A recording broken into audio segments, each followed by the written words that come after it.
সারা নীলমণি রাজ্যে চিরুনি তল্লাশি চলছে। এর ভিতর পরীরা একটা রাজ্যের সন্ধান পেল, যার নাম ড্র্যাগন সিটি। গুপ্তচর পরীরা ভিতরে ঢুকে গেল এবং রাজার সামনে উপস্থিত হলো।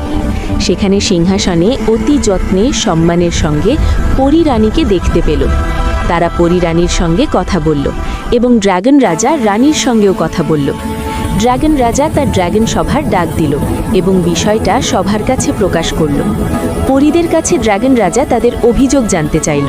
পরীদের অভিযোগ রাজা শুনল এবং পরীদের উদ্দেশ্যে একটা ভোজ সভার আয়োজন করল। সবাই মিলে সেখানে খাওয়া দাওয়া করল। পরীরা পরিমাণী রানীকে নিয়ে যেতে চাইল। রাজা যেতে দিতে রাজি হলো না, বরং নীলমণি রাজ্যের সঙ্গে ড্র্যাগন সিটির ড্র্যাগনদের রাজত্বের একটা বন্ধুত্ব সম্পর্ক সৃষ্টি করার মতো প্রকাশ করল। রাজা বলল, এটা এক জাদুকরী নগর। আমি চাইলেই এক্ষুনি একটা রাস্তা করে দিতে পারি ড্র্যাগন সিটি এবং নীলমণি রাজ্যের সঙ্গে। বলতেই একটা বিশাল অপূর্ব একটা রাস্তা সৃষ্টি হয়ে গেল ড্র্যাগন রাজ্য ও নীলমণি রাজ্যের ভিতরে। এই জাদুর রাস্তা দেখে ড্র্যাগনরা সবাই আনন্দে উৎসাহে উল্লাসিত হয়ে উঠল।